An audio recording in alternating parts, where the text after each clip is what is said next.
For Telesur, I'm Cody Weddle in Caracas. Political divisions in Iraq intensify while the country's armed forces struggle to deal with advancing ISIL extremists. U.S.-backed Kurdish President Fuad Massoum has replaced Nouri al-Maliki as prime minister and has asked a former Maliki ally to form a new government. Maliki has resisted calls from Massoum allies and the U.S. to step down and has deployed troops across Baghdad. Forces loyal to Maliki rallied in support of the politician yesterday, with some lawmakers calling the move unconstitutional. Meanwhile, in the north of the country, Iraqi forces continue to provide air support for Kurdish fighters, including leftist PKK guerrillas, who continue battling ISIL. Last week, U.S. President Barack Obama approved airstrikes targeting ISIL artillery, as well as humanitarian drops for the tens of thousands of Yazidi hostages held by ISIL on Mount Sinjar. In Egypt, talks between Israeli and Palestinian delegations continue after a new 72-hour truce went into effect on Sunday night. Negotiators resumed indirect talks as the new ceasefire took hold. Israel refuses to sit down directly with Hamas. On Sunday, Israeli airstrikes killed another 9 Palestinians, according to medics. After a month since the Israeli assault began, over 1,900 Palestinians have been killed, along with 3 Israeli civilians. For the latest on the ceasefire, we go to our Gaza correspondent, Noor Harazin.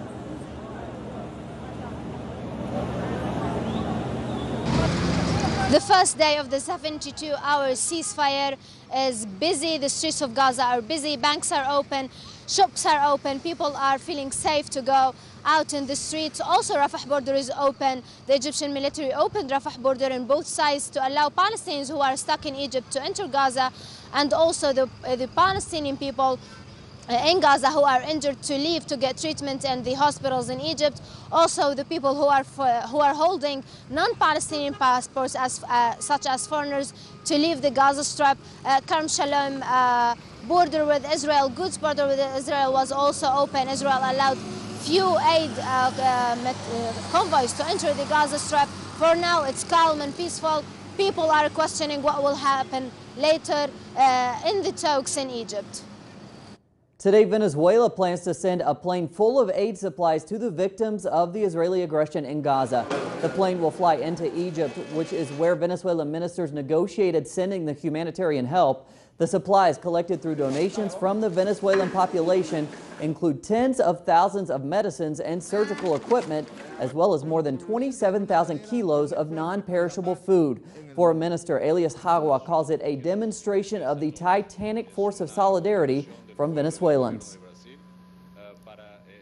And to neighboring Colombia, where the Rio Plus 20 summit began this Sunday. The United Nations Conference on Sustainable Development brings together representatives, experts, and academics from all over the world looking to design a sustainable future to combat climate change.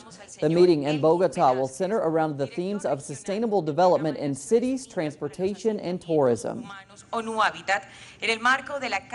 And as leaders meet in Colombia to discuss tourism and sustainability, Ecuador is making considerable investments to build up its already growing tourism industry. Our Ecuador correspondent Liz Sherfias has more. Second largest source of income after oil.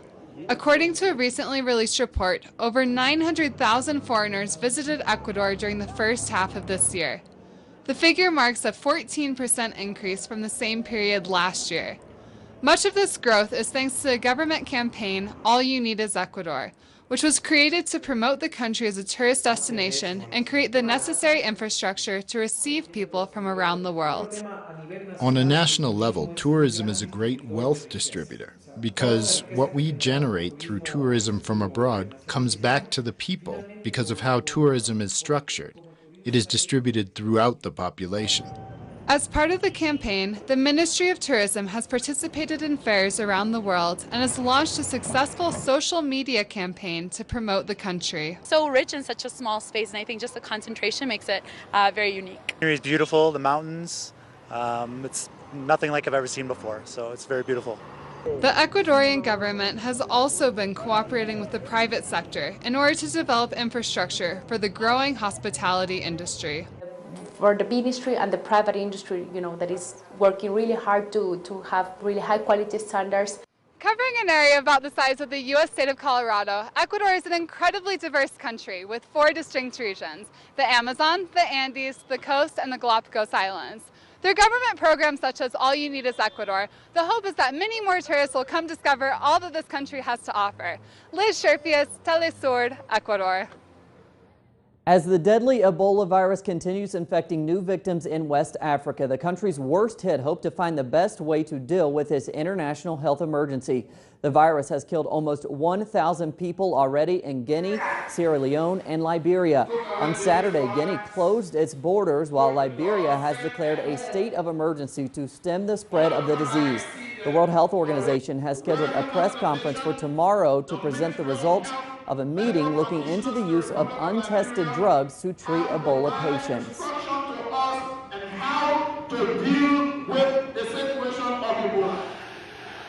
Turkish Prime Minister Recep Tayyip Erdogan became the country's first directly elected president Sunday.